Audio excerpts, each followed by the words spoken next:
Today we're going to start the Human Design Profile series. There's 12 of them, and we're going to make the assumption that if you are coming across this video, you're learning about human design, you'll have some understanding of human design profiles already. And today we're going to go through the 1-3 profile, which is also known as the Investigator Martyr. Now, with these profile lines, all the numbers represent a particular kind of archetype, and then they're blended together and creates one of 12 of the variations. Now, the 1-3 is reasonably common amongst the population, and there's only very few that I would say, like, very small percent of people have.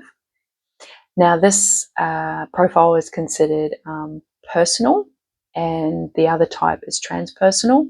We'll get into the transpersonal ones later. We'll start with the more personal ones. So a lot of the personal profiles are learning about life through the self, and there's a lot of focus on the self. Now, this is not meaning that one is selfish and one is not selfish.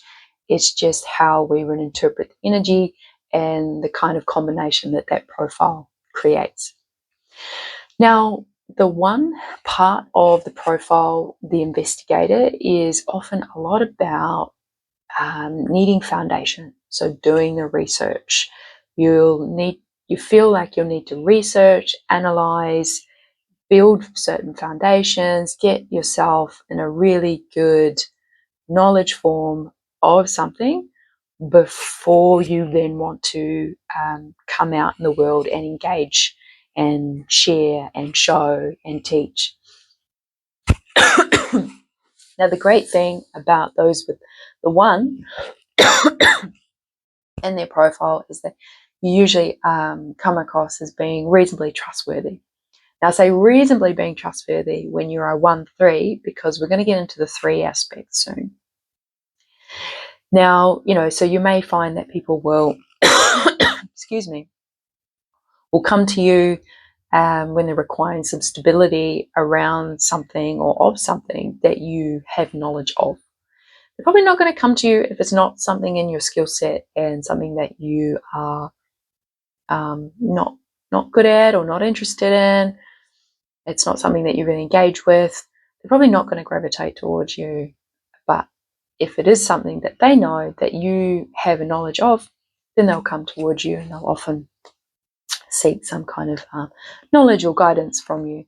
But also they, yourself, you'll find that you may be reluctant to move into certain aspects of your life without also have gone through the process of researching, analysing, maybe seeking guidance from others as well about how to move forward with that thing. Now, the line 3, now this is your experimental side. Hence why I was talking before of reasonable with the 1, because it's a little bit of a juxtaposition in regards to having the foundation and then being the experimental martyr, because the martyr actually, in the experimental side of that, it actually requires you experimenting with life. And even though you might not have the actual foundations to engage with it, or with the 1, it's like you think or you feel that you have, but you're not really going to truly know until you actually engage with it yourself. It's like you're learning through direct experience, by touching the fire, not just reading about it. There's probably an analogy I could use there, so your path may often be full of trial and error, relationships that don't last, ideas that change, plans that need reworking, and don't mistake it for failure. It's actually your superpower. So every time something doesn't go as you planned or you thought it would, you're still gaining first-hand wisdom through that process, you know, and it's first-hand wisdom that no book or no teacher can give you, right? So yeah, you're like the experimenter who discovers what actually works in the human experience. And so, as I talked about before, it being a slight juxtaposition, there's this beautiful tension between knowledge and experience. So you may feel like you're going to do the research, you're going to analyze it, then you're going to go out and try it, but it might still not work.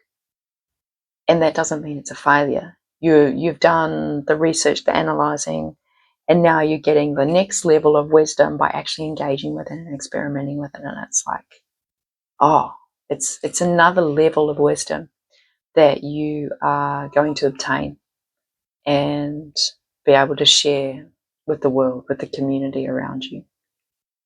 You know, you're the student and the explorer all in the same hand, really. And it's really beautiful kind of way to express it, you know, reminding yourself, yes, you are a student and you're also an explorer. So go out and experiment. If you feel like you need to read a book about it first, do that, and then go out and experiment, and don't hold this expectation that it's going to go this way and it's going to unfold like this, or that it's even going to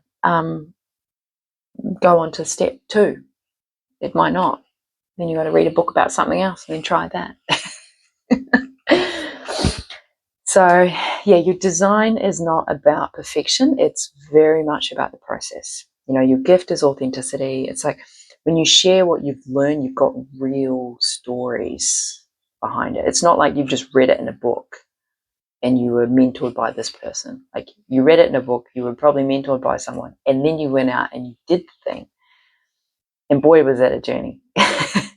And because of that, like, many people would be more likely to trust you. You know, you're relatable, you're honest, you're unafraid to show that real human side of growth. And, you know, I think that's something really beautiful about the 1-3 profile, you know. And I'm looking forward to going through all of them as well, because there's some profiles that I actually haven't done a lot of research on, because for whatever reason, I haven't had to engage with a lot of people with particular profiles. I have a 1 myself in my profile. It's the second number.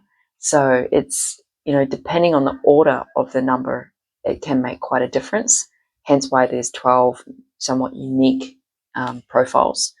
So yeah, I'm looking forward to going through the rest of the series with you. If you've got any questions, leave that in the comment section below. You can also find my various other social media links in the description box below, and I'll see you in the next vlog.